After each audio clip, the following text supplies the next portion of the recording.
बिस्मिल्लाहिर्रहमानिर्रहीम। अस्सलामुअलैकुम dear students. आज के लेक्चर के अंदर एक्सरसाइज 1.2 का क्वेश्चन नंबर 5 का पार्ट नंबर 2 हम सोल्व आउट करेंगे। बहुत इंपॉर्टेंट है बोर्ड के पॉइंट ऑफ व्यू से, तो आपने आज के लेक्चर को अच्छे तरीके से अटेंड करना है।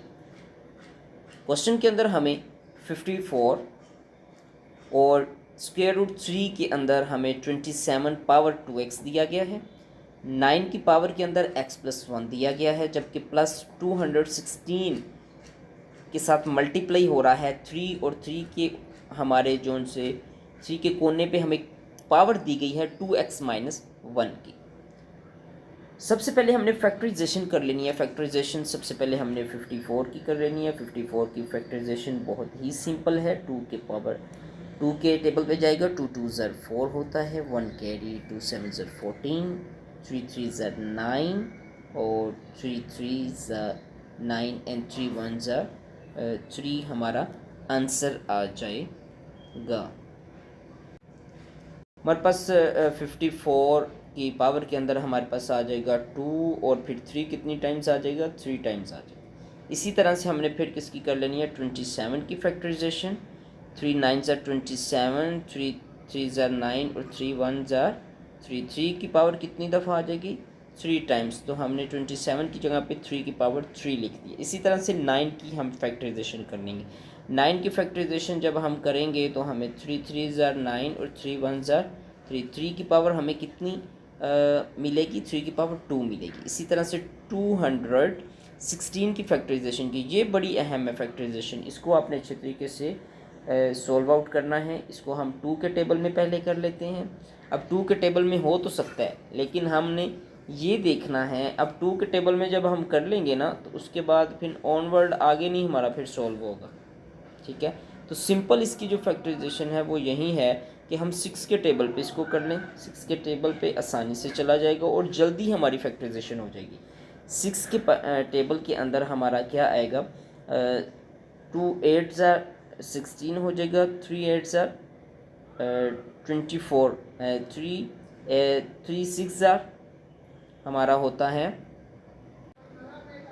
3 6 ज़र 18 हो जाएगा। हमारा 3 आएगा वो 36 के 6 6 ज़र 36, फिर 6 6 ज़र 36 और 6 1 ज़र 6। 6 कितनी टाइम्स आ गया हमारा, 3 टाइम्स आ गया। अब हमने 216 की जगह पे क्या लिख देना है, 6 की पावर 3 लिख दिया है। तो सबसे पहले हमने फैक्टराइजेशन की है पहले स्टेप के अंदर।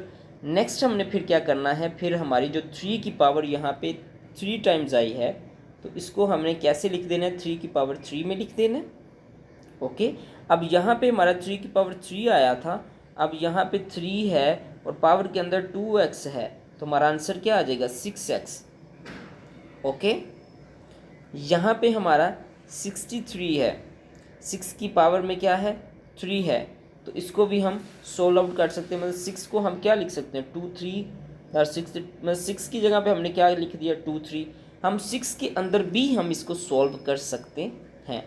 नेक्स्ट हमने जो सा है यहाँ पे जो 2 है और पावर के अंदर x+1 है, अब इसके साथ 2 पहले इससे मल्टीप्लाई होगा, क्या आ जाएगा, 2x।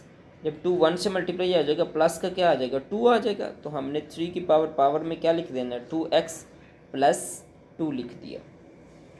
नेक्स्ट हमने इस जो स्क्वायर रूट 3 है इसको हमने पावर में ले आना है। मतलब स्क्वायर रूट 3 हमारा किसके इक्वल होता है, 1/3 के। अब जब 1/3 के साथ मल्टीप्लाई हमारा क्या होगा, 6x, तो हमारा आंसर क्या आ जाएगा, 6x डिवाइड में 3 आ जाएगा। उम्मीद है आपको अच्छे तरीके से समझ आ रही है। अब जो पावर के अंदर हमने यहाँ पे 2 भी लिख दिया, मल्टीप्लाई 3 भी लिख दिया 6 की जगह पे। अब ये 3 की जो पावर है ये 2 की भी है और 3 की भी है।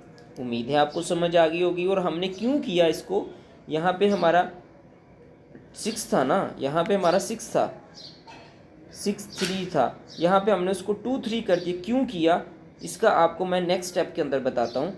इसलिए हमने किया क्योंकि यहाँ पे 3 और ये 3 जब सेम हो जाएंगे तो इनकी पावर्स आपस में प्लस हो जाएंगी, जो कि हमने जो पावर्स के रूल्स के अंदर हमने ये सीखा हुआ है पहले लेक्चर्स के अंदर। अब यहाँ पे हमारा जो ये 3 है, 6x डिवाइड के अंदर 3 है, 3 1 ज़ार 3, 3 2 ज़ार 6 हो जाएगा। हमारा आंसर क्या आ जाएगा, 2x आ गया।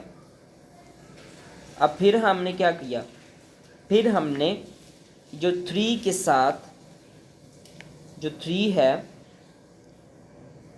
ये वाले 3 2 को और 3 2x को आपस में पावर्स को प्लस कर दिया। प्लस क्यों किया, माइनस क्यों नहीं कर सकते, क्योंकि इनके दरमियान में क्या मौजूद है, मल्टीप्लाई।